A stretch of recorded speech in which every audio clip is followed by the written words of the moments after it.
ఓం నమో గణపతయే. మార్చి 3వ తేదీ అనగా ఫాల్గుణ పూర్ణిమ నాడు సంభవిస్తూ ఉన్నటువంటి చంద్రగ్రహణం గురించి మనం ఇప్పుడు మాట్లాడుకోబోతూ ఉన్నామండి. ఈ చంద్రగ్రహణము భారతదేశంలో కనిపిస్తుంది. నియమాలు మనకు వర్తిస్తాయి. ఈ చంద్రగ్రహణము గ్రస్తోదయ చంద్రగ్రహణము అని పిలువబడుతుంది. అంటే చంద్రోదయం అవ్వడమే గ్రహణంతో అవుతుంది. ఉదయిస్తున్న చంద్రుడు గ్రస్త చంద్రుడు కనిపిస్తాడు. ఇది ప్రత్యేకమైనటువంటి అంశం అండి. ఆ విధంగా ఇది గ్రస్తోదయ చంద్రగ్రహణం. అయితే గ్రహణం లెక్క మనం చూసుకుంటే కనుక సమయం మధ్యాహ్నం 3:30-4 గంటలకే ప్రారంభం అవుతుంది. సాయంత్రం 6:47 వరకు ఉంటుంది. కానీ మనం పట్టించుకోవాల్సింది, నియమాలు పాటించవలసింది మాత్రం చంద్రోదయ కాలం నుండే, సూర్యాస్తమయ కాలం నుండి కాదు. ఇది కూడా గమనించాలి. మనకు కనిపించాలి, గ్రహణం అనేది మనకు కనిపించాలి.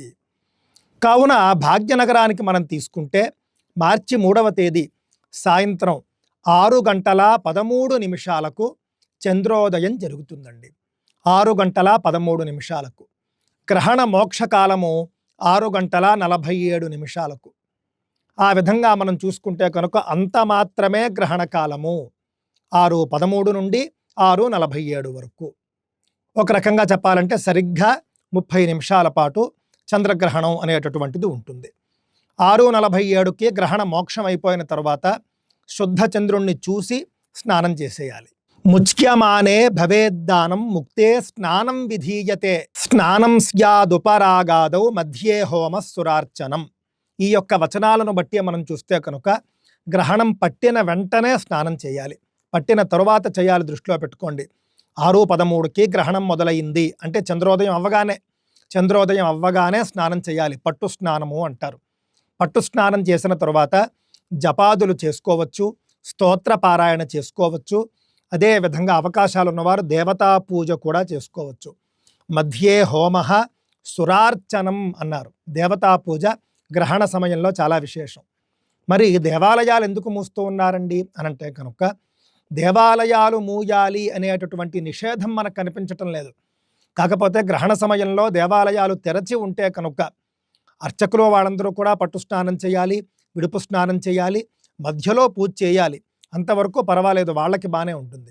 కానీ జనాన్ని కనుక ఒకవేళ దర్శనానికి అనుమతిస్తే అందరూ పట్టు స్నానం చేసి వస్తారా అంటే రావాలి. కానీ కొంతమందికి అనిపిస్తుంది, భక్తుల్లో కూడా విపరీతమైనటువంటి లౌకిక భావాలు ఉన్న వాళ్ళు ఉంటారు. ఈ స్నానాలన్నీ కూడా ఉత్తుత్తునే పెట్టారు, భగవంతుడికి మైలు ఏమిటి అని అతి తెలివితేటలతో మాట్లాడే వాళ్ళు ఏం చేస్తారంటే స్నానం పానం లేకుండా వచ్చేస్తారు.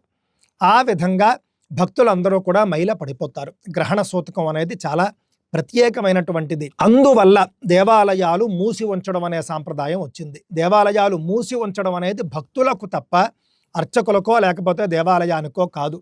ఆ గ్రహణ కిరణాలు ఏవో పడిపోతాయి, ఇలాంటి వచనాలు ఎక్కడా లేవు. కావున గ్రహణ సమయంలో విశేష అభిషేకాలు చేసేవారు, అర్చనలు చేసేవారు కూడా మనకు కనిపిస్తూ ఉంటారు. నదీ జలాలు తెచ్చి అభిషేకాలు చేసేవాళ్ళు ఉంటారు. ఆ విధంగా మధ్యే సురార్చనం అన్నారు.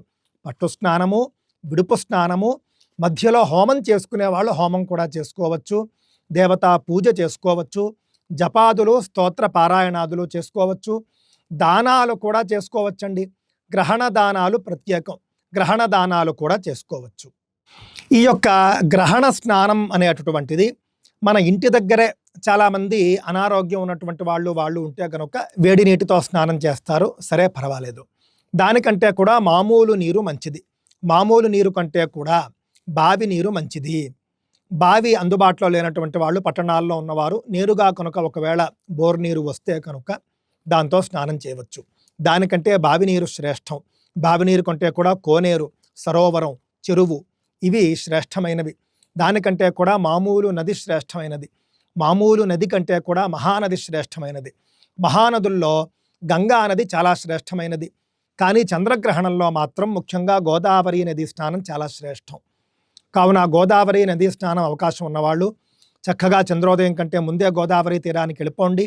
గోదావరి స్నానం, పట్టు స్నానం చేయండి, జపాదులన్నీ అక్కడే చేసుకోండి, విడుపు స్నానం కూడా గోదావరిలో చేసుకోండి. చంద్రగ్రహణ స్నానం సముద్రంలో కనుక చేస్తే విశేషమైనటువంటి ఫలాన్ని చెప్పారు, దృష్టిలో పెట్టుకోండి. సముద్రం అందుబాటులో ఉంటే కనుక చంద్రగ్రహణ స్నానము సముద్ర స్నానమే చేయండి. లేని వాళ్ళు సరే ఇంతవరకు చెప్పుకున్నటువంటి ఇతర స్నానాలన్నీ కూడా చేయొచ్చు. ఆ విధంగా గ్రహణ స్నానం చేయవలసి ఉంటుంది. గ్రహణానికి ముందు భోజనాదుల సంగతి చూస్తే చంద్రగ్రహణానికి ముందు 3 యామముల పాటు తినకూడదు అని చెప్పారు. యామం అంటే రమారమి 3 గంటలు, ప్రహర అంటారన్నమాట.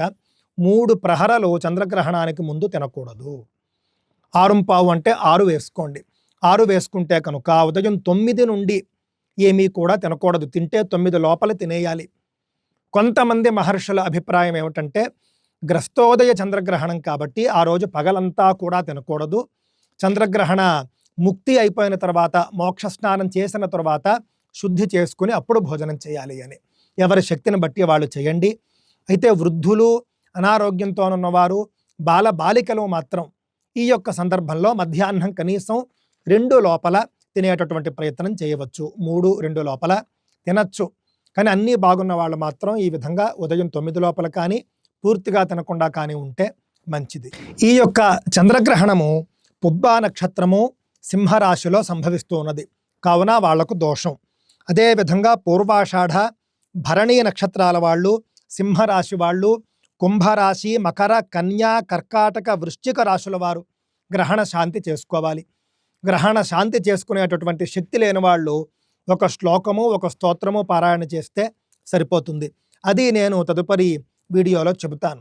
మఘా నక్షత్రం వారు మరియు ఉత్తర నక్షత్రం వాళ్ళు కూడా ఈ యొక్క గ్రహణ ప్రభావానికి లోనవుతారు.